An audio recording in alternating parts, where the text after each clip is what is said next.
Bismillahirrahmanirrahim. Assalamualaikum warahmatullahi wabarakatuh. Saya ucapkan terima kasih pada bapak-bapak guru semua yang sudah menyempatkan waktunya menghadiri undangan saya untuk melakukan diseminasi budaya positif di sekolah, ya, yang mana ini merupakan tugas dari kegiatan program pendidikan guru penggerak dari Kemendikbud, di mana saya ikut pada angkatan 8 diwajibkan untuk melakukan diseminasi tentang budaya positif ini.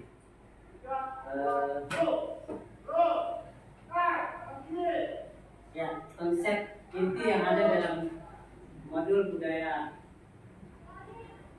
positif ini kita akan membahas 7 bahasan yang akan saya sampaikan, yaitu yang pertama adalah perubahan paradigma belajar, kemudian juga yang kedua disiplin positif, kemudian yang ketiga adalah kebutuhan dasar manusia, yang keempat motivasi perilaku manusia, kemudian ada posisi kontrol, yang keenam keyakinan kelas, kemudian yang ketujuh segitiga restitusi.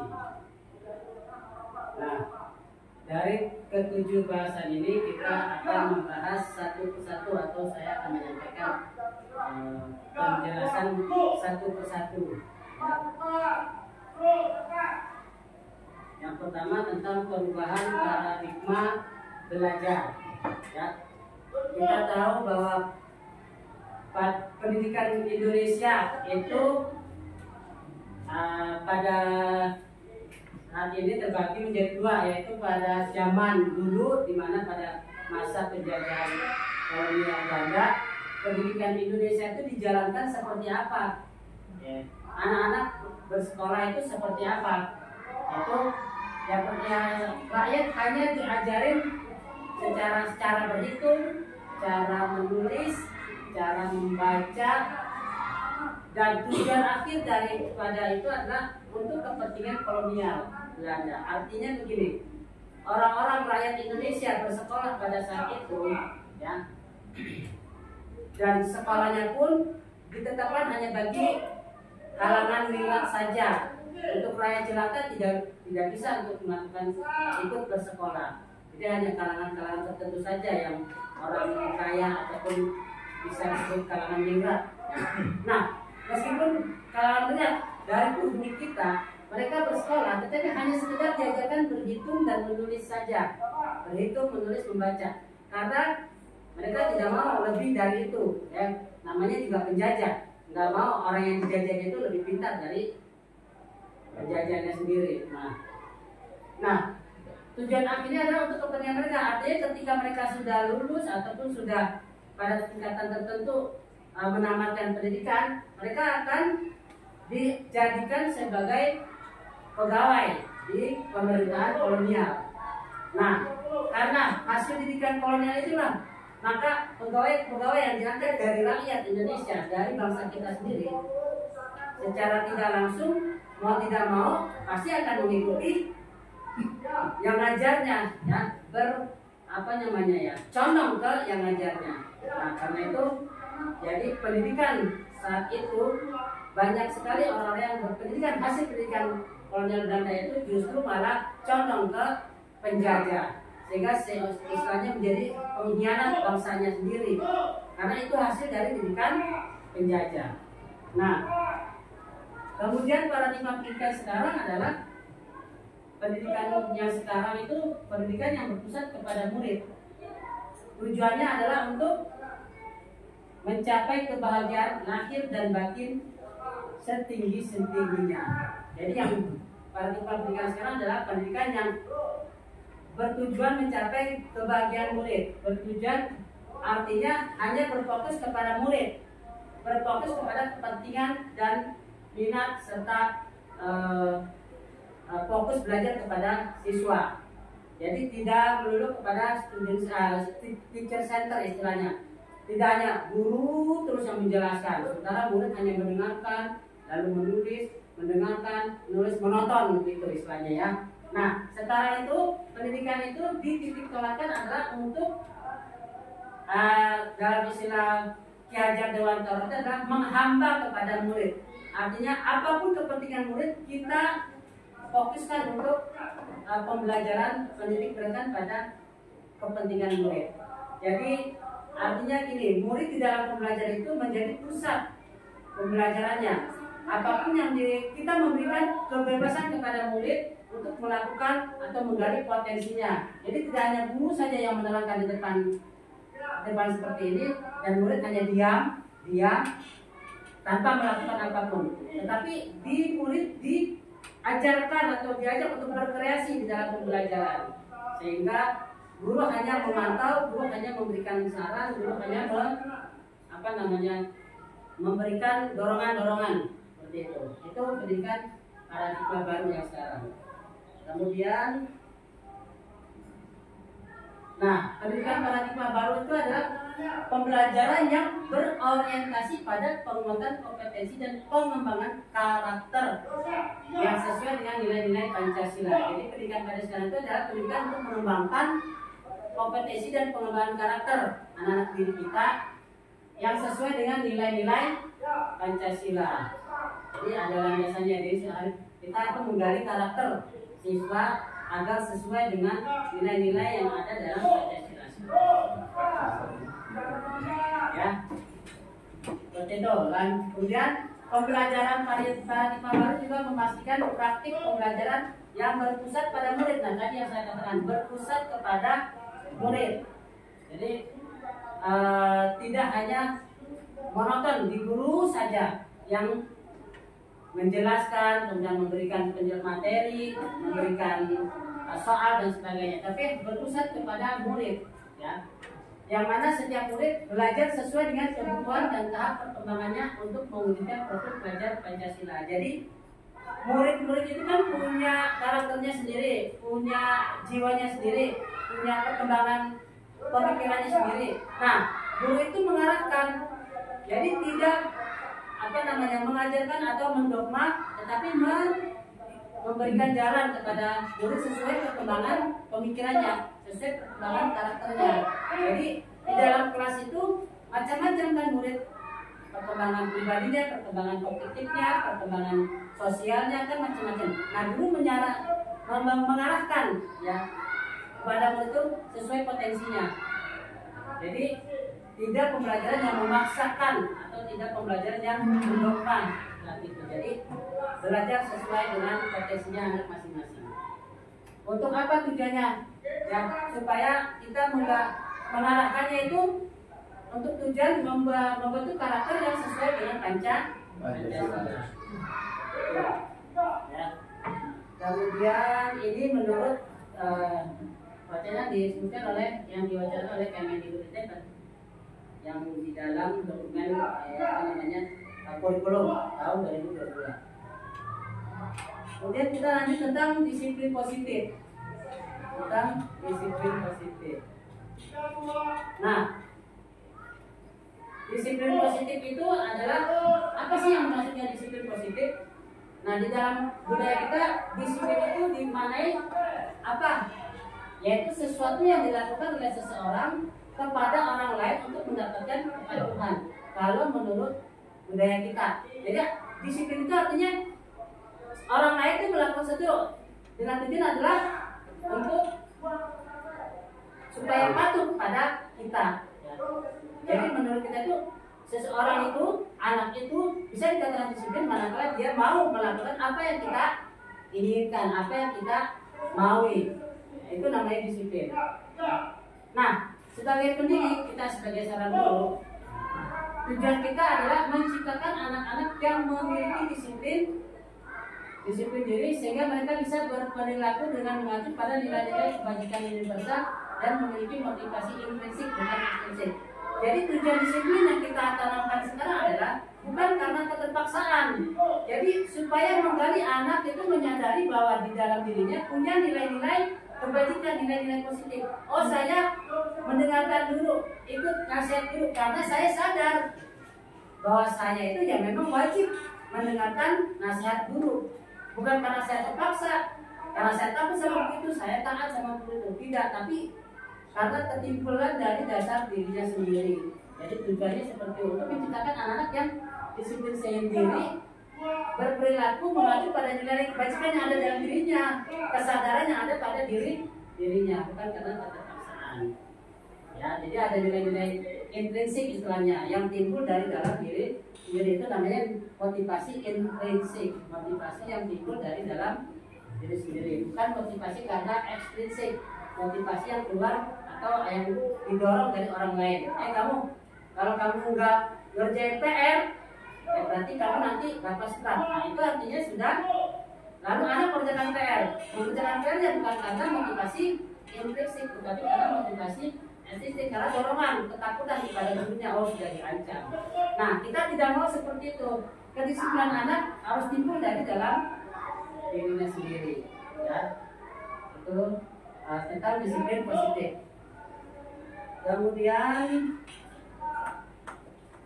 nah, disiplin positif merupakan salah satu cara penerapan disiplin yang bertujuan untuk menumbuhkan kesadaran anak-anak. Nah, menumbuhkan kesadaran anak-anak nih untuk melakukan sesuatu tanpa hadiah, tanpa ancaman maupun tanpa hukuman. Jadi tadi sudah saya katakan bahwa disiplin positif itu untuk menumbuhkan ya kesadaran anak sendiri dari dalam dirinya sendiri, dorongan intrinsik jiwanya sendiri untuk melakukan sesuatu kebaikan ya tanpa diembel-embeli dengan hadiah, dengan ancaman atau dengan hukuman. Nah, kalau sudah terbentuk seperti itu, alhamdulillah akan berkembang, anak itu akan berkembang sesuai potensinya. Jadi tanpa embel-embel pun anak-anak sudah menyadari kesadaran positif yang ada dirinya sendiri, pada dirinya sendiri. Ya, itu yang kita harapkan seperti itu. Ya, mungkin kita di sekolah ataupun di rumah ya, kita di dalam mendidik anak, memberikan penanaman akhlak ya, kita harus seperti ini. Jadi tujuannya untuk menunjukkan nilai positif dari diri anak timbul dari dalam dirinya sendiri ya. Jadi tanpa keterpaksaan di dalam menjalankan kedisiplinan. Kemudian lanjut di sini kita akan membahas tentang kebutuhan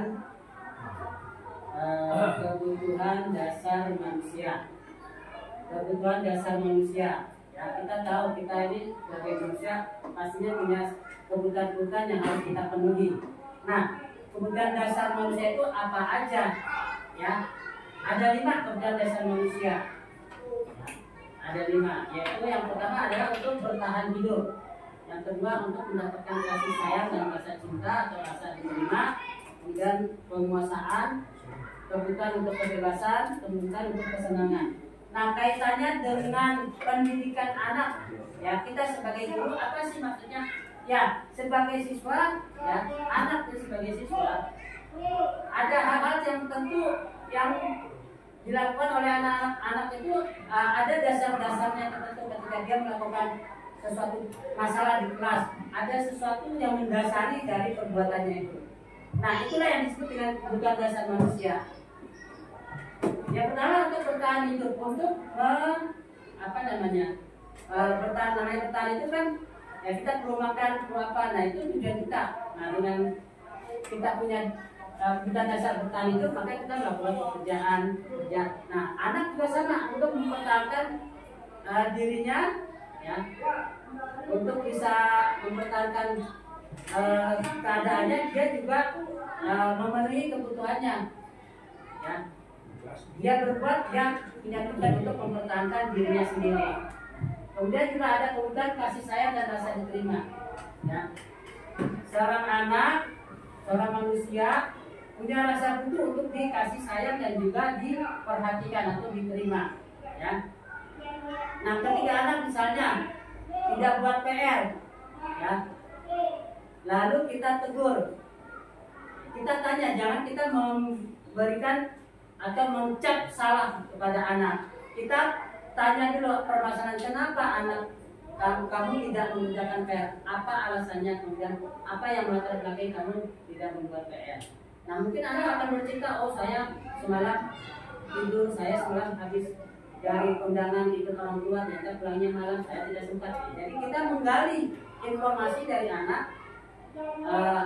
tentang permasalahan yang dia hadapi sekarang karena tidak ber-PR. Jadi seperti itu. Jadi kita menggali dulu informasi, jangan langsung menjudge atau mencap anak itu salah, malas dan sebagainya. Nah, disitulah anak akan meminta guru bahwa saya berbuat sesuatu karena saya ada sesuatu yang di masalah di belakang saya, bukan karena saya disengaja ataupun apa. Jadi kita menggali dulu informasi. Nah, itulah yang utuh dengan kasih sayang dan merasa diterima. Anak merasa diterima kalau guru sudah, oh coba kamu cerita kenapa kamu tidak kerja PR. Nah, anak bercerita. Nah, dengan betul anak merasa, oh saya ternyata tidak diomelin sama guru saya mengerjakan PR, tidak mengerjakan PR karena saya juga merasa salah dan saya juga karena ada sesuatu masalah ikut orang tua kondangan pulang malam dan saya cerita kepada guru berusaha menerima. Artinya anak itu akan merasa diterima, tidak merasa disalahkan gitu, akan merasa diterima. Kemudian kebutuhan dasar untuk penguasaan. Nah, kaitannya dengan anak di sekolah, ya, kadang anak berbuat sesuatu tujuannya dia penguasaan ini adalah ingin merasa bahwa dia menunjukkan kemampuannya kepada guru, tetapi dengan cara yang salah. Nah, di sini fungsinya kita sebagai guru mengarahkan. Jadi kalau anak dia merasa pintar gitu ya. Nah, untuk mencari perhatian gurunya bahwa anak saya dia pintar, dia berbuat sesuatu yang negatif justru dia negatif bukan kayak positif. Misalnya jahilin teman supaya dia diomelin sama gurunya. Nanti setelah gurunya ngomelin dia ngasih tugas. Nah, dia pengennya guru ngasih tugas ke dia tunjukkan bahwa dia bisa nih ngerjain ini. Tapi cara dia salah, ya. Cara anak itu salah.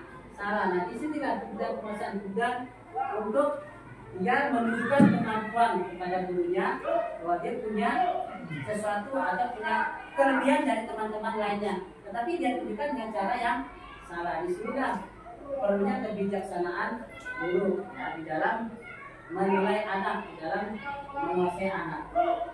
Yang ketiga, kebutuhan untuk kebebasan. Ya, namanya bebas, ya bebas. Artinya gini, anak itu ya dia mau berbuat salah atau tidak mengerjakan sesuatu karena dia merasa ingin bebas, ya ingin bebas. Kalau pikir anak kan masih bermain, artinya ingin kebebasan. Kebutuhan kebebasan ini perlu dihargai terhadap anak. Kita tidak membatasi pola tingkah laku anak, ya karena kita menjaga bahwa itu dasar kebutuhan dasar bagi dia.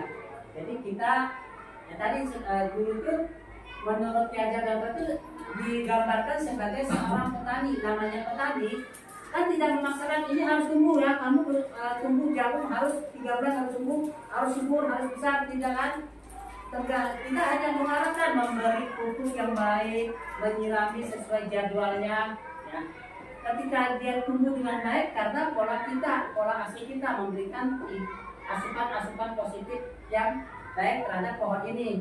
Nah, jadi tidak memaksa tumbuhan ini. Bagaimana cara memaksa tumbuhan ini bisa tumbuh baik? Tidak, tapi pola kita memperlakukan tumbuhan ini akan tumbuh baik. Bagaimana? Diberi pupuk, ya sesuai jadwalnya, diberi air sesuai jadwalnya, kemudian dirawat, disemprot supaya tidak ada hama atau apa. Nah, perlakuan seperti itulah diibaratkan seorang guru. Jadi guru itu ibarat seorang petani kepada anak didiknya. Jadi hanya sekedar mengarahkan, memberikan hal-hal positif, memberikan perubahan-perubahan positif kepada anak didik. Kemudian ada juga kebutuhan dasar untuk kesenangan. Ya, pola pikir anak ya. Pola pikirnya adalah bermain. Ya, pola pikirnya bermain. Ya, punya kodrat alam dan kodrat zaman kalau menurut Ki Hajar Dewantara. Ya, pendidikan Indonesia ini kan inspirasinya bersumber dari Ki Hajar Dewantara sebagai tokoh pendidikan. Nah, Ki Hajar Dewantara itu menggambarkan anak itu punya kodrat zaman, kodrat alam. Artinya gini, kodrat zaman itu anak itu hidup sesuai zamannya. Sekarang zamannya internet, sekarang zamannya TikTok kan. Ya anak akan mengikuti bermain TikTok semaunya, bermain ini semaunya, karena sudah zamannya. karena punya kodrat alamnya. Kodrat alamnya adalah jiwa anak itu adalah jiwa permainan, jiwa main. Ya. Jadi hanya kesenangan saja yang keluar dari jiwanya itu. Nah, itu adalah sesuatu yang biasa atau yang lumrah menurut Jajar Dewan Penang, karena itu sudah alamnya, kodrat alamnya dari si anak adalah zamannya demikian. Makanya dia turut diajarkan di dalam pembelajaran itu sifatnya tidak hal-hal yang menekan, tapi ada pola-pola permainan seperti itu, pola-pola pembelajaran yang menyenangkan kalau sekarang, dan pembelajaran yang menyenangkan misalnya. Jadi diselingi dengan permainan-permainan, diselingi dengan nyanyi seperti apa ya, yang sesuai dengan jiwa anak gitu. Ya. Kemudian ada motivasi perilaku. Nah, belajar tentang anak juga ada motivasi.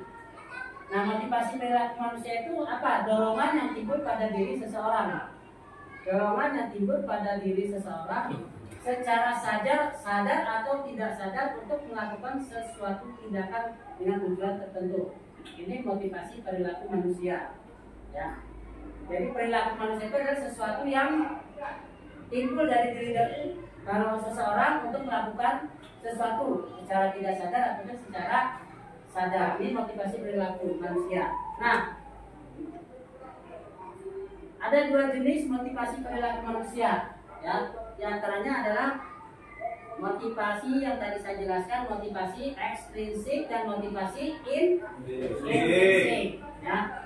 Nah, motivasi ekstrinsik ini motivasi yang datang dari luar. Apa itu? Yaitu murid melakukan disiplin diri karena takut dihukum atau karena menghindari hukuman. Ya, dia datang tepat waktu ya, karena saya takut dihukum, karena kalau telat nanti suruh berdiri di depan kelas.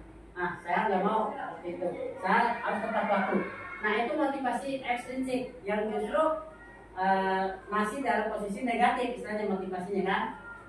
Nah, kemudian ada lagi, murid melakukan disiplin karena ingin dapatkan imbalan ataupun pujian dari gurunya atau dari orang lain. Nah, itu motivasi yang berasal dari luar atau motivasi ekstrinsik. Nah, ada lagi motivasi intrinsik, yaitu motivasi yang berasal dari dalam diri sendiri. Di antaranya apa? Nah, motivasi intrinsik itu karena kita sebagai manusia menghargai nilai kebajikan yang ada dalam diri kita. Ya, murid melakukan disiplin karena sadar akan nilai-nilai yang kebajikan yang ada dalam dirinya. Tadi yang sudah saya bilang. Jadi siswa melakukan sesuatu itu karena dia sadar bahwa saya punya rasa hormat sama guru, saya punya rasa patuh pada guru. Itu timbul dari dalam diri sendiri, bukan karena keterpaksaan. Jadi itulah nilai-nilai patuh, nilai taat, nilai jujur pada anak itu ada nilai kebajikan namanya, nilai kebajikan yang ada dalam diri anak. Setiap diri kita pasti punya nilai kebajikan, dan nilai yang mendorong kita untuk melakukan hal-hal yang positif. Nah, itu namanya nilai kebajikan. Nah, kita dituntut seperti itu, membangkitkan nilai-nilai positif pada anak agar nilai positif itu keluar dari dalam dirinya sendiri. Ya. Lanjut. Nah, di dalam konsep disiplin itu ada yang namanya identitas gagal. Artinya gini, ketika sesuatu yang mendapatkan nilai dari anak berbuat sesuatu, lalu kita menghantam dengan sesuatu, memberi balasan dengan sesuatu, itu ada yang namanya identitas gagal. Apa itu namanya? Hukuman. Ya, itu namanya hukuman. Itu ada yang disebut dengan identitas gagal. Artinya gini, anak berbuat salah, kita hukum. Anak berbuat tidak mengerjakan salah, kita hukum. Itu adalah identitas gagal. Ya. Kesananya akan mengarah pada kegagalan. Kenapa? Dengan hukuman anak akan merasakan sakit hati. Berapa PR tadi setelah sama guru. Akhirnya anak memendam dendam di dalam dirinya.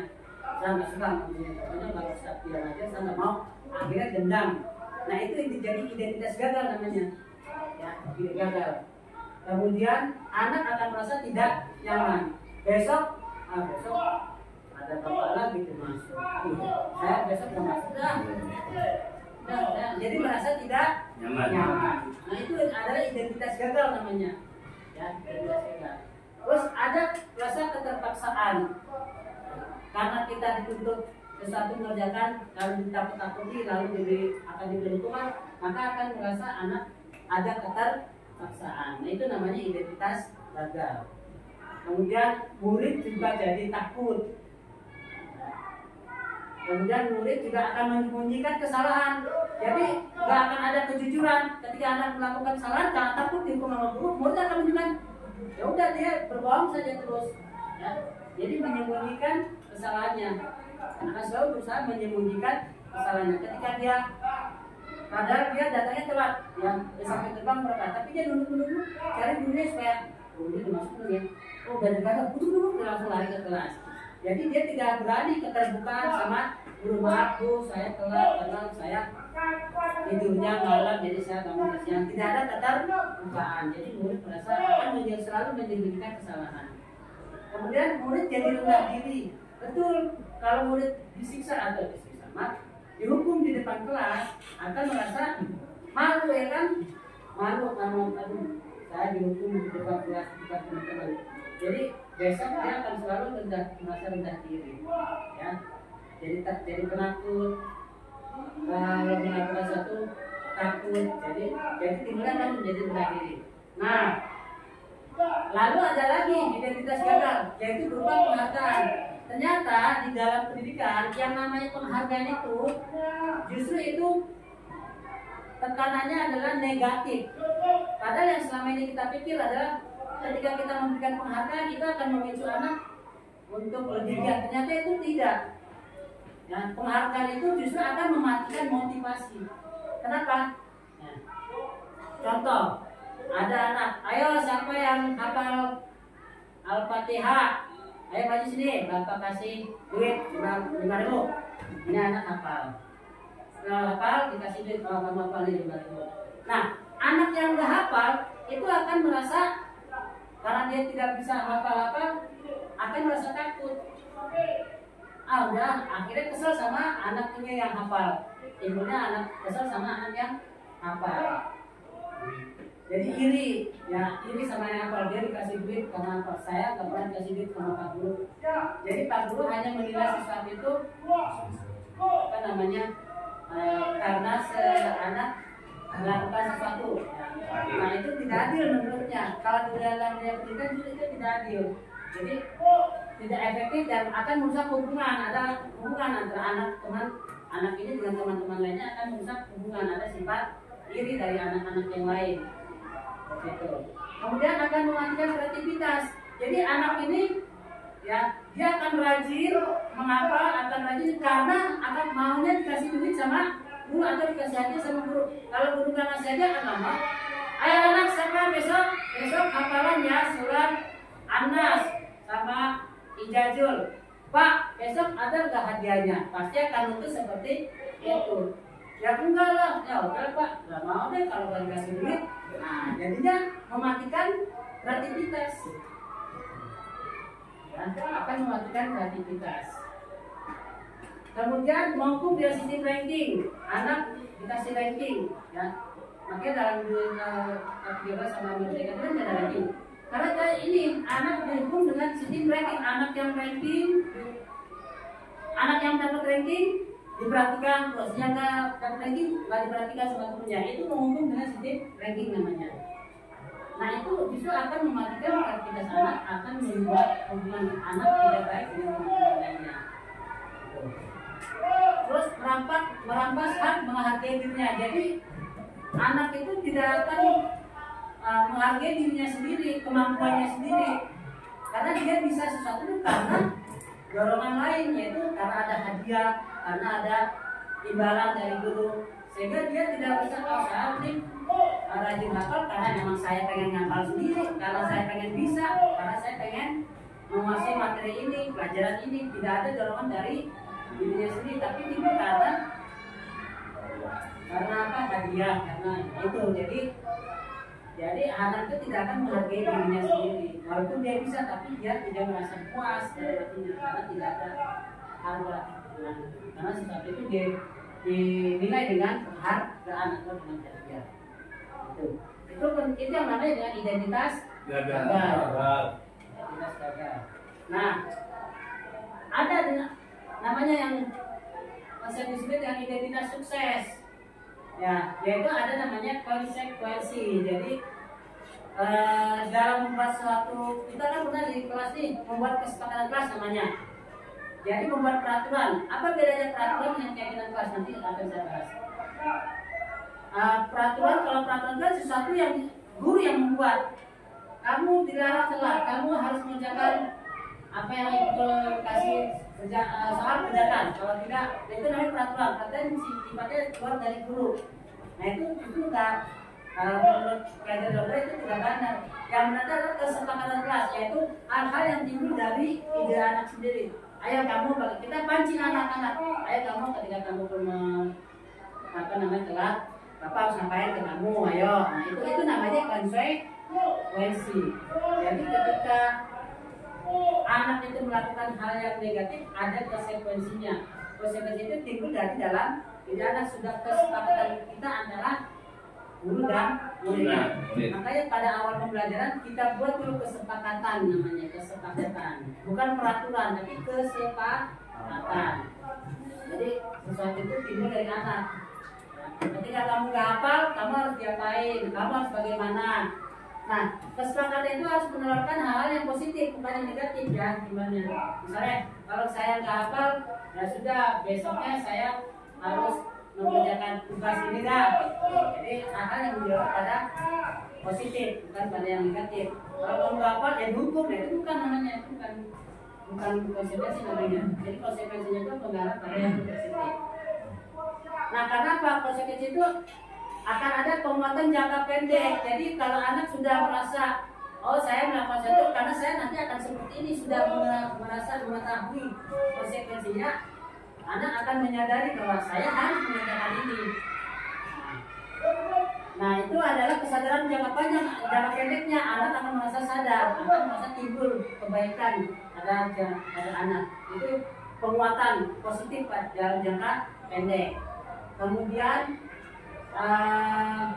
maksudnya ada monitoring lebih berkelanjutan. Artinya gini, ketika kita membuat suatu kesepakatan terhadap anak, nah kita akan terus memantau kesepakatan ini selama anak itu berada dalam kedekatan kita. Misalnya kita setahun kita megang kelas ini, kan anak selalu dalam pantauan kita, anak selalu dalam pantauan kita. Nah ada monitoring yang berkelanjutan, artinya kita memantau anak itu terus menerus selama kita pegang, ya kan? Paham kan maksudnya? Paham ya? Kemudian ada stimulus, ada respon. Jadi ketika kita memberikan stimulus, dorongan, anak akan merespon. Itu konsekuensi namanya. Kalau saya ngajar seperti ini, nah, kamu merasa enak gak saya bapak ngajar seperti ini? Anak kan, Pak, gak enak Pak. Karena anak gak akan merasa takut, karena sebenarnya bapak guru akan merubah cara mengajarnya gitu. Bapak ngajarnya seperti ini, kira-kira enak gak kamu kalau bapak ngajar seperti ini? Ya enggak Pak, kemudian besok bapak ngajarnya pakai itu aja Pak. Anak akan timbul ide seperti itu. Jadi ketika kita ngasih stimulus, ada respon dari anak, itu namanya konsekuensi. Kemudian murid juga akan lebih menghormati peraturan. Kemudian kehilangan waktu untuk merenung atau merenungi kesalahan. Jadi kalau sudah anak sudah tahu konsekuensinya, anak tidak akan merasa saya tadi salah. Merenungi kesalahan, anak itu merenungi kesalahannya. Kenapa sih bapak guru hukum saya, kan saya tidak salah. Karena itu peraturan. Nah kalau anak sudah tahu konsekuensi, anak tidak akan berpikir, oh iya ya, saya dihukum pak guru karena tadi saya kerjain PR, saya disuruh ditambah lagi PR-nya. Ya memang saya rajin belajar. kesadaran. Ini namanya konsep disiplin, konsep identitas sukses. Nah, ada satu lagi yaitu restitusi. Restitusi itu mengembalikan ke posisi anak yang salah menjadi kembali kepada keadaan semula, yaitu keadaan beratnya yaitu benar. Contoh gini, anak berantem sama ini berantem. Kita jangan langsung menuduh ini salah, kamu salah, ini. Nah, tidak. Tapi kita menggali. Restitusi itu kita menggali informasi dari satu anak, kemudian menggali lagi informasi dari satu anak. Ya, itu namanya menstabilkan keadaan namanya. Menstabilkan. Jadi ketika berantem, kamu kenapa berantem? Coba ceritakan masalahnya, kenapa kamu berantem sama ini. Nah, anak tuh akan bercerita, habis dia kan duluan yang salah, dia duluan yang ngatain orang tua saya malah dong, orang tua saya dikatain. Yang anak, kamu kenapa ini sama berantem? Habis dia juga kok ngatain duluan orang tua saya juga marah lah, namanya orang tua saya dikatain. Nah, guru tidak memihak kesini, tidak memihak kesini, tetapi memberikan validasi, namanya validasi kesalahan. Oh iya, apa yang kamu lakukan itu benar. Masalahnya kalau bapak juga sebagai kamu, orang tua bapak dikatain, ya justru bapak akan marah. Nah, artinya kita memposisikan diri kita sebagai anak itu yang berbuat salah, tapi kita tidak menyalahkan dia. Kita memvalidasi, namanya memvalidasi kesalahan. Ya, apa kalau bapak juga di posisi kamu, juga bapak akan melakukan hal yang sama. Orang tua bapak dikatain, bapak juga pasti marah. Kamu juga sama, kalau bapak posisi kamu, bapak juga akan marah kamu. Jadi tidak menyalahkan anak, tapi kita memposisikan sebagai dia. Itu namanya validasi kesalahan. Nah, setelah validasi kesalahan itu namanya lagi restitusi lanjutnya. Restitusi. Restitusi itu kita menggali kepada anak, menggali kesadaran anak. Oke, kalau begitu kira-kira kamu mau ngapain? Ya, apa yang kira-kira? Kita kaitkan dengan kesepakatan kelas. Kira-kira kamu berantem sama ini. Kira-kira ada nggak kesepakatan kelas kita yang menurut kamu dilanggar? Ada kan jawab, oh iya Pak, ada kesepakatan kita kelas kita kan ada tuh saling menghormati antar teman. Oh iya itu Pak, saya sudah melanggar kesepakatan itu. Nah, kamu sudah yakin kan kalau kamu sudah melanggar kesepakatan? Berarti apa yang akan kamu lakukan? Kalau saya akan minta maaf. Nah, jadi guru itu tidak menyalahkan anak, tetapi kita menggali anak untuk menyadari kesalahannya dan memberikan solusi kepada anak untuk bisa menyelesaikan permasalahannya, yaitu menimbulkan kesadaran bahwa dia harus minta maaf kepada yang ini. Yang ini juga sama, kita gali kesadaran dia untuk menyadari kesalahannya, lalu kita dorong permasalahannya untuk bisa menemukan solusi permasalahannya, itu meminta maaf kepada temannya ini. Jadi kita dulu tidak menyalahkan. Itu namanya restitusi. Segitiga restitusi. Jadi tidak menyalahkan anaknya. Apa itu akibat dari segitiga restitusi? Yaitu murid akan bertanggung jawab atas perilakunya. Ya, kalau kita tidak menyalahkan anak, lalu kita gali informasi dari anak, permasalahannya apa? Anak akan bertanggung jawab. Oh iya, saya berbuat gini karena dia begini Pak. Nah, itu kan nanti bertanggung jawab. Kemudian fokus pada pemecahan masalah jangka panjang. Artinya, ketika kita memecahkan permasalahan antara dua anak ini, ya, kita tidak memendam rasa dendam pada anak ini terhadap anak ini. Justru kita memberikan solusi bahwa dia membuka ruang hati terbuka kepada anak itu untuk minta maaf kepada anak satu. Yang ini juga untuk minta maaf. Jadi masalah itu jadi jangka panjangnya itu permasalahan akan terpecahkan, anak tidak merasa dendam sama temannya, anak tidak akan merasa marah pada temannya. Jangka panjangnya seperti itu. Kemudian murid akan menghormati dirinya sendiri dan orang lain. Ya. Jadi kalau dia berbuat salah, dia tahu, sadar, lalu dia akan menyandarkan pada kesepakatan kelas yang sudah dibuat. Ini di sekolah ya khususnya ya. Kemudian ada dari kontrol untuk dirinya, jadi anak punya kontrol dirinya karena sudah ada kesepakatan kelas yang dia tahu, yang dia sudah buat bersama teman-temannya, dia ada kontrolnya. Oh ya, kalau saya begini nanti di kelas sudah ada kesepakatan kita tidak boleh seperti ini. Nah, itu ada kontrolnya. Kemudian murid bersemangat untuk menaiki kesalahan. Ya. Ya, oke, 15 menit. Konsep disiplin dengan pendekatan restitusi ini yang saya tadi bicarakan. Konsep disiplin dengan pendekatan restitusi. Apa sih itu restitusi? Sebuah cara menanamkan disiplin pada murid. Restitusi. Apa itu restitusi? Restitusi adalah proses menciptakan kondisi bagi murid untuk memperbaiki kesalahan. Ya, untuk memperbaiki kesalahan mereka sehingga mereka bisa kembali pada kelompok mereka dengan karakter yang lebih kuat. Jadi menciptakan kondisi dari anak dalam keadaan kondisi salah, menciptakan kondisi ya untuk memperbaiki kesalahan mereka. Anak dalam kondisi salah, kita kembalikan mereka pada kelompok masing pada keadaan semula bahwa anak itu pada dasarnya tidak punya salah. Dia melakukan itu karena ada sesuatu. Kalau dia tidak ada sesuatu, dia juga tidak akan berbuat salah. Jadi dikembalikan kepada keadaan semula bahwa dia tidak punya kesalahan. Itu namanya restitusi. Dengan cara ya tadi kita menggali informasi dari anak dulu, jangan langsung kamu salah dengan kamu juga. Jadi akan anak kita gali dulu informasi dari anak sehingga karakter yang anak akan kembali justru karakter menjadi karakter yang lebih kuat. Itu restitusi namanya. Ini teorinya dari Gosen itu orang Jerman, bukan dosen. Kemudian perbedaannya, nih contoh ya, contoh perbedaan restitusi dengan hukuman. Contoh nih, contoh kasus murid datang terlambat ke sekolah. Nah kalau dengan hukuman apa tuh? Murid disuruh berdiri di depan kelas. Itu kalau hukuman. Kalau murid terlambat akan dihukum di depan kelas 15 menit. Kalau dengan konsekuensi, guru akan memberikan konsekuensi untuk tetap berada di dalam kelas selama pembelajaran langsung. Jadi kalau ketika anak punya salah, bukan dihukum, tapi kalau begitu kamu tetap ikut belajar, tapi nanti belajarnya kamu, anak istirahat, kamu tetap belajar di sini karena kamu sudah ketinggalan 30 menit. Nah kan gitu konsekuensinya itu. Kamu udah ketinggalan 30 menit, nanti kalau anak istirahat, kamu tetap dulu belajar. Itu namanya konsekuensi. Kalau dengan restitusi, tadi guru menanyakan keyakinan kelas pada diri anak, kemudian guru membantu menyelesaikan masalahnya tadi dengan cara tadi. Ya, kalau itu namanya restitusi. Jadi tidak menyalahkan anak, tidak merasa anak itu tidak akan merasa bersalah.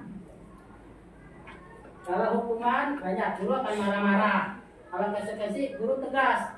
Jadi guru tegas tuh, kamu telat ya 15 menit. Jadi kali itu nanti kamu istirahatnya dikurangi 15 menit. Itu namanya konsekuensi, bukan hukuman. Nah, kalau restitusi lebih terbuka lagi. Jadi guru lebih terbuka dan siswa juga lebih menghormati dirinya sendiri. Karena dengan begitu, karena merasa anak tidak disalahkan oleh gurunya, guru akan anak akan terbuka menghormati guru. Itu restitusi. Lanjut posisi kontrol. Nah kita nih guru ada 5 posisi kontrol nih kita sebagai guru. Pertama sebagai penghukum, ada kan guru yang sebagai penghukum. Anak salah, kamu salah, penghukum. Kemudian ada juga guru membuat rasa bersalah. Maksudnya begini, anak ketika berbuat kesalahan, guru akan seperti yang mengatakan, kamu gimana sih, bapak udah dijelasin kamu berkali-kali, kamu juga nggak paham. Bapak kan gak enak sama orang tua kamu diberi pelajaran jangan ngerti-ngerti. Nah itu anak seolah diberi merasa oh ya saya salah ya. Guru bilang begitu, saya salah nih saya. Jadi anak merasa bersalah. Jadi guru itu sebagai pembuat rasa bersalah. Lalu ada guru sebagai teman. Guru sebagai teman seperti ini. Ya. Ketika anak buat salah, ya guru akan merasa, oh ya sudah nggak apa-apa, kamu nggak apa-apa, besok jangan diulangi lagi ya. Nah, guru sebagai teman itu posisinya. Nah, negatifnya dari guru kalau kita guru memposisikan diri sebagai teman, anak itu akan merasa, guru ini enak nih sekarang nih asik nih. Tapi ketika kita tidak berpihak ke dia, anak akan, nggak enak bapak kemarin bapak enak sekarang kok ini ya. Anak akan gantung, dianggap teman itu jeleknya. Lalu ada posisi guru sebagai pemantau. Artinya gini, kalau pemantau gini, ingat ya ketika anak telat, ingat ya ada peraturan kita kesepakatan kelas bahwa kalau telat seperti ini. Nah itu guru posisinya sebagai pemantau. Jadi dia guru itu selalu berdasarkan data atau fakta. Ya, anak berbuat salah, Bapak punya data loh, kita udah bikin kesepakatan kelas, kamu nggak boleh seperti ini. Nah itu guru sebagai pemantau. Nah yang baik dari kesemua posisi kontrol kita sebagai guru adalah sebagai manajer. Manajer itu ya posisi sebagai pemantau juga sebagai teman. Artinya pada saat kita sebagai teman, tapi bisa kita juga sebagai pemantau. Artinya kita ketika anak berbuat salah, ya, maka kita memposisikan betul-betul sebagai seorang guru yang memberikan solusi kepada anak dan juga memberikan kedekatan kepada anak, tidak menghukum, tidak menjas salah. Jadi itu namanya posisi sebagai manajer. Ada contohnya seperti ini nih, contohnya gini nih, baca ya. Kalau guru sebagai penghukum, kata-katanya seperti ini: patuhi aturan sekolah, lalu berdiri di depan. Patuhi aturan sekolah, lalu berdiri di depan. Nah, itu posisi guru sebagai penghukum. Kalau sebagai pembuat rasa bersalah, akan ngomong seperti ini, contohnya ya. Berapa kali Bapak bilang sama kamu, Bapak kecewa sama kamu jadi nasihatin, tapi kamu juga terus salah nih. Jadi anak salah, salah ya. Jadi membuat rasa bersalah. Nah kalau posisi guru sebagai teman, biasanya ucapannya seperti ini: ayolah yang tertib, buat Bapak Ibu guru bangga kalian kali ini tidak apa-apa berbuat salah. Ini contohnya kalau anak tidak pakai atribut, contohnya anak tidak pakai atribut lengkap saat upacara. Nah guru sebagai teman akan mengatakan, ayolah kamu buat Bapak guru bangga, buat Bapak guru bangga. Oke, kalau sekarang kamu gak apa-apa berbuat salah. Nah, itu guru memposisikan diri sebagai teman. Nah kalau guru memposisikan sebagai pemantau, saat anak tidak memakai atribut lengkap akan mengatakan seperti ini contohnya: kamu sudah mendengar, kamu sudah melanggar.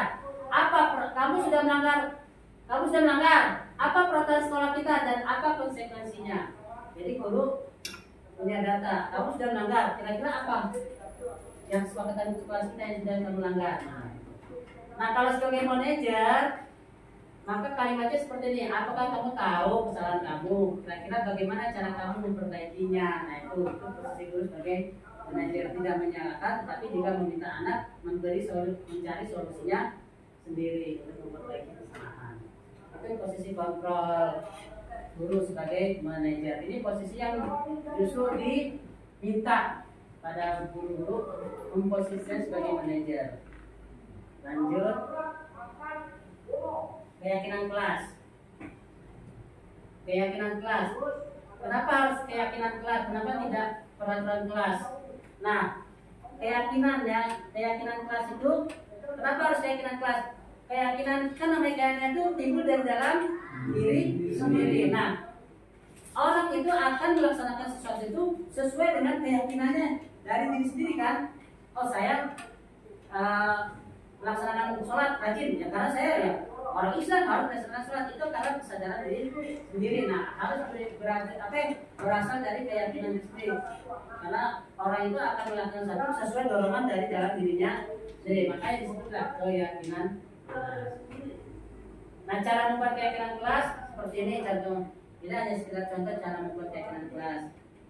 Ya, pertama diskusi dengan anak. Diskusi dulu, anak diajak diskusi tentang peraturan kelas. Kemudian merumuskan peraturan-peraturan kelas, peraturan-peraturan yang ada di kelas ya. Kita ada punya peraturan nih, tidak boleh begini, tidak boleh begini, jangan begini, peraturan itu kita utarakan kepada anak, gali dari anak. Ya.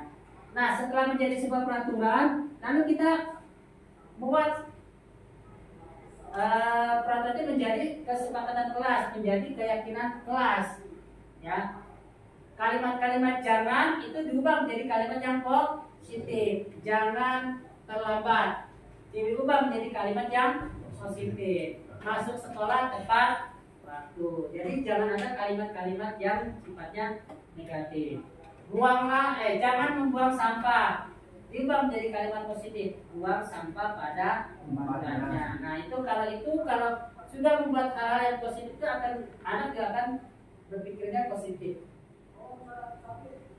Ya. Lalu lanjut Setelah sudah menjadi keyakinan kelas, lalu ditempel ya, ditempel menjadi sebuah keyakinan kelas. Lanjut, masih izin lagi. Ya, bagaimana membentuk keyakinan kelas? Keyakinan kelas itu sifatnya abstrak, ya, artinya kalimat-kalimatnya kalimat yang abstrak, ya, bukan kalimat yang langsung lebih abstrak karena keyakinan benar. Apa namanya ya? Keyakinan kelas itu, keyakinan itu contoh gini, saling menghormati, berarti keyakinannya adalah menghormati, hormat, saling hormat. Kemudian tidak mengejek teman, itu juga kalimatnya apa namanya?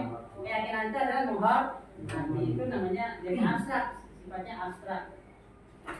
Itu berupa pernyataan universal aja, kalimatnya kalimat universal, jadi nggak langsung universal, tapi kalimat-kalimat yang universal.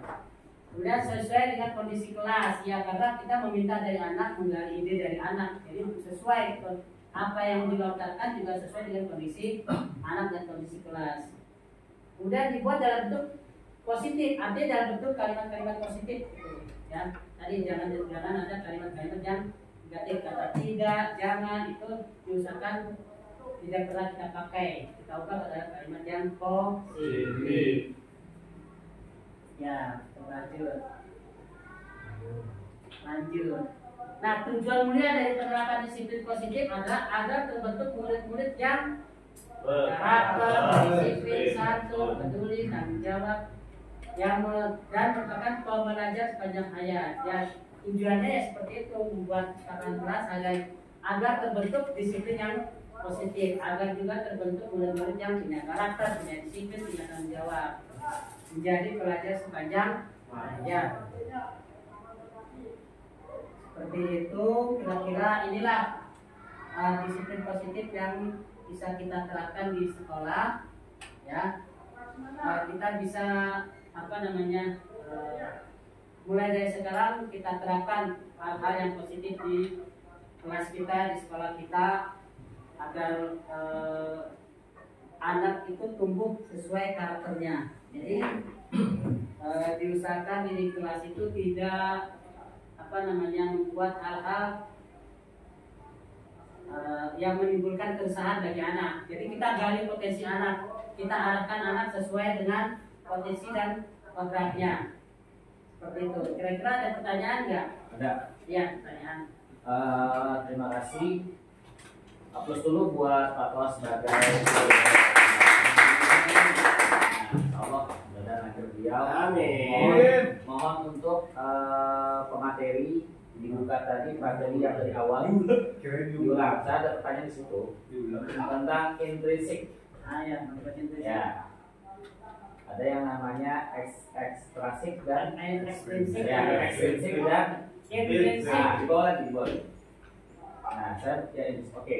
Di situ kan terdapat motivasi intrinsik, yaitu motivasi yang berasal daripada dalam diri siswa kita. Karena kita fokus dalam pendidikan, artinya objektivitasnya adalah anak didik kita.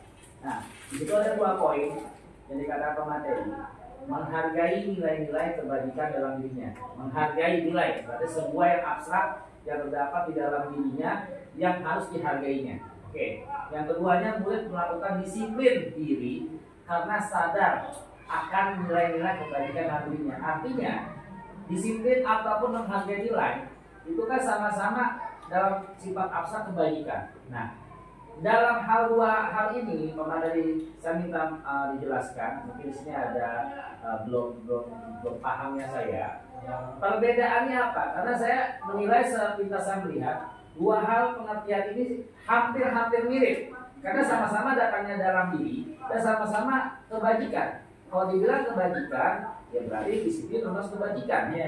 Sedangkan disiplin masuk dalam wilayah nilai kebajikan. Mohon untuk penegasannya. Ya, maksudnya ini poin-poinnya, poin intrinsik itu diantaranya ada menghargai nilai dirinya, nilai kebajikan dalam dirinya.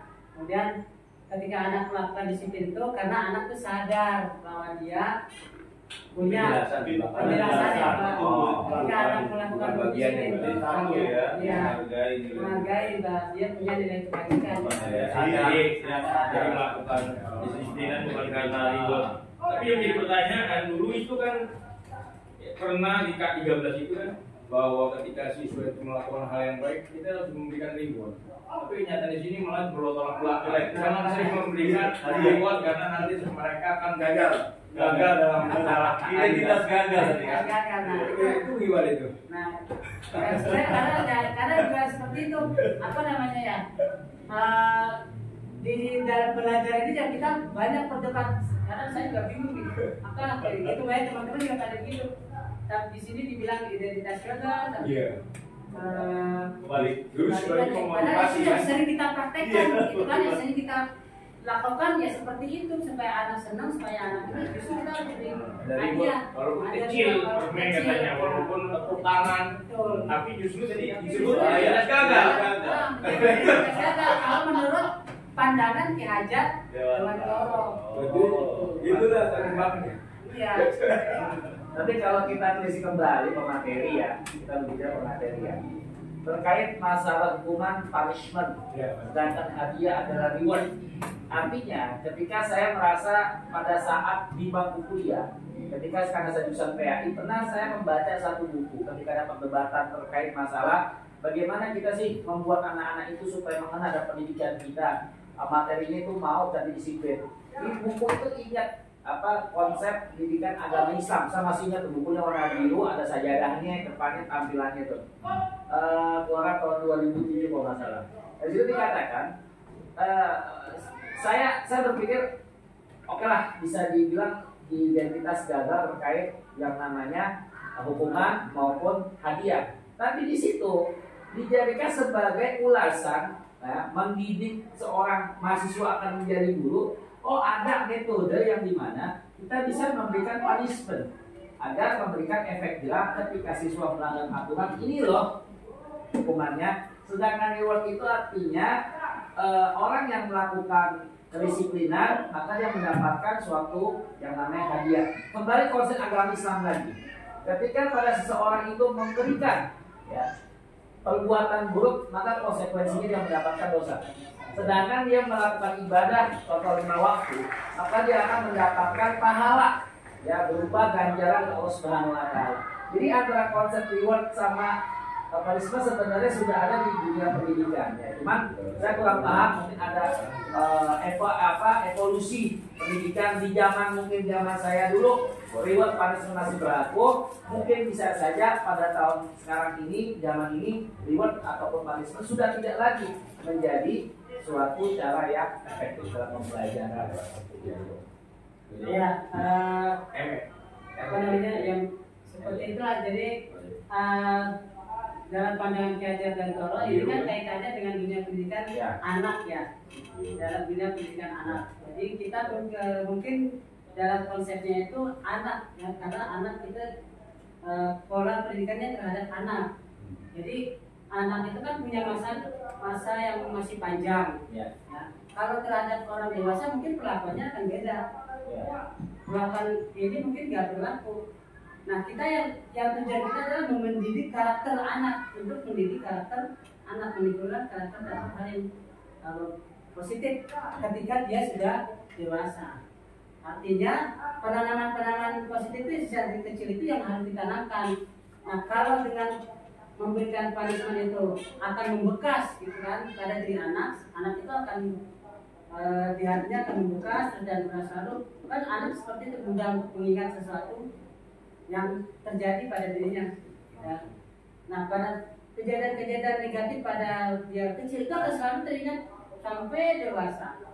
Nah, yang kita tanam itulah pola pendidikan terhadap anak itulah gitu dalam konsep Ki Hajar Dewan Toro. Makanya dikatakan hal-hal yang seperti itu dibilang identitas gagal ya, mungkin ya anak akan mengingatnya ya seperti itu karena pola pikirnya anak sederhana kan.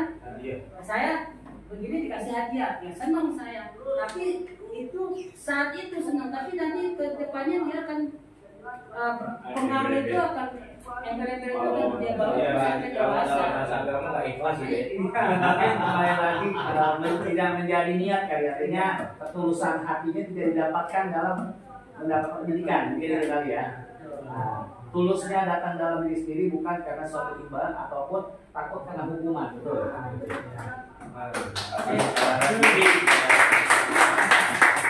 Gimana kira-kira? Ya, biasa.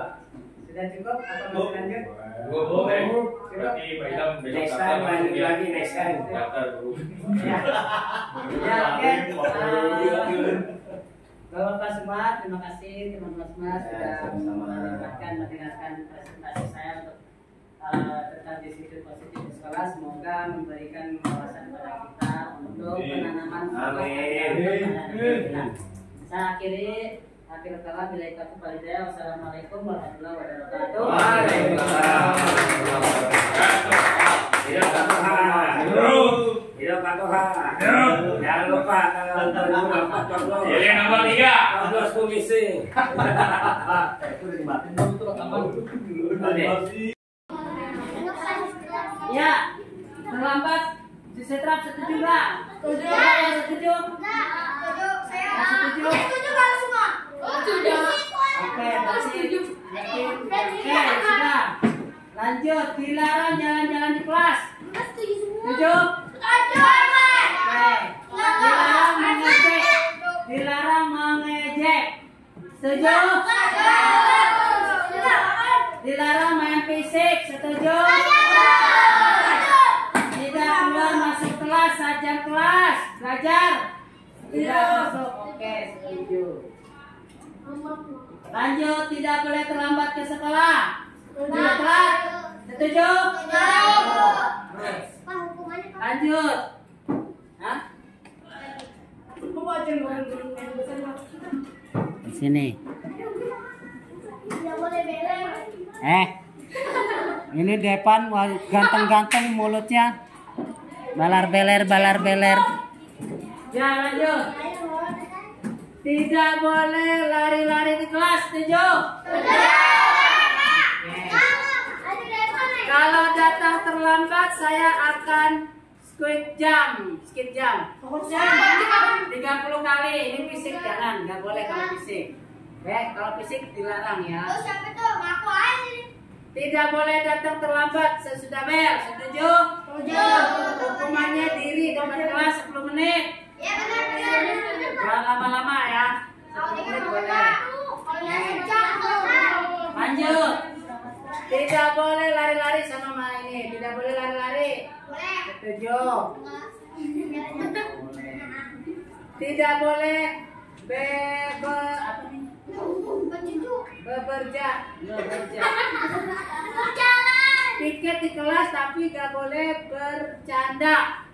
Setuju gak? Piket tapi gak boleh bercanda.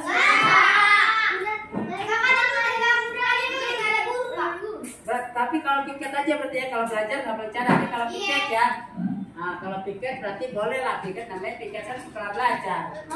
Emang piketnya setelah belajar apa lagi belajar? Ya, bercanda boleh nggak? Boleh asal rapi kelasnya. Oke. Lanjut. Terlambat dihukum. Ya sama aja dengan tadi ya. Tidak boleh ngobrol di kelas. Setuju?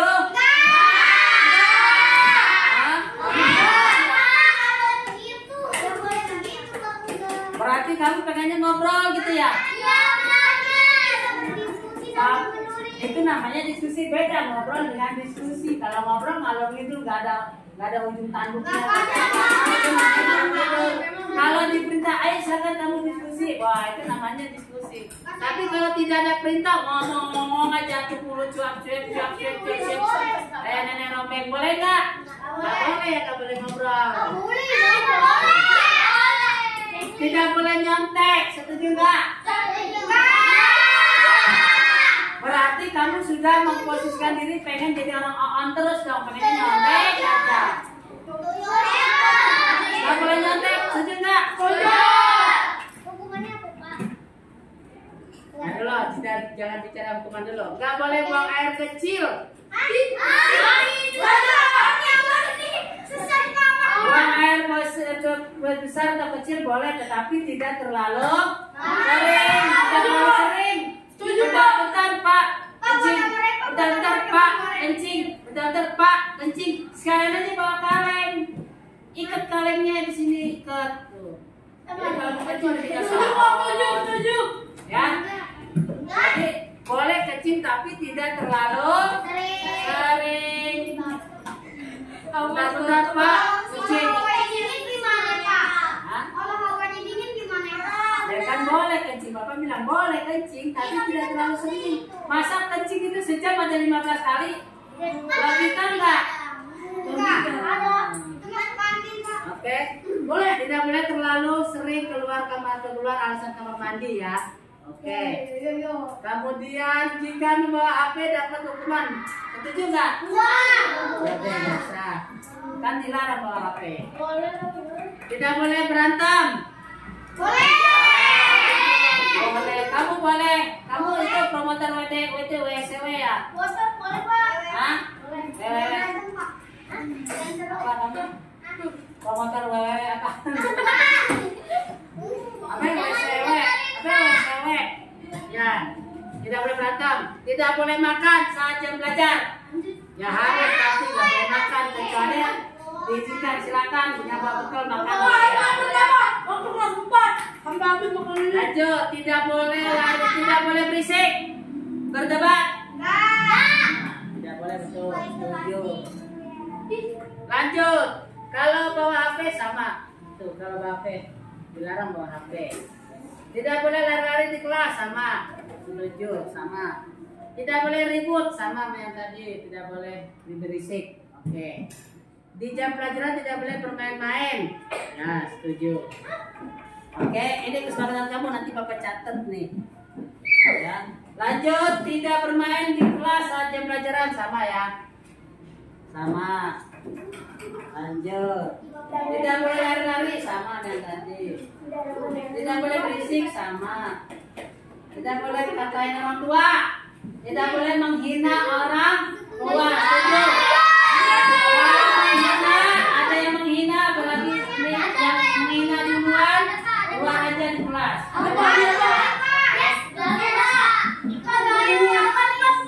Tidak boleh menghina, sudah. Ya udah, nggak usah mulai nuduh orang. Lihat diri sendiri, tuh diri sendiri. Tidak boleh nuduh orang, nuduh diri sendiri nih. Kamu nunjuk orang, kamu nunjuk. Ini nunjuk satu, yang empatnya nunjuk siapa nih? Nunjuk sendiri. Ya. Oke. Lanjut. Mencuri tidak boleh ikut pelajaran. Ah, ini bahaya ini. Setuju? Kalau bahaya harus diproses. Bahaya kan? Proses. Proses dibawa ke kantor. Sidang. Tidak boleh gibah. Ah, tidak boleh gibah. Alisik namanya ya. Oke.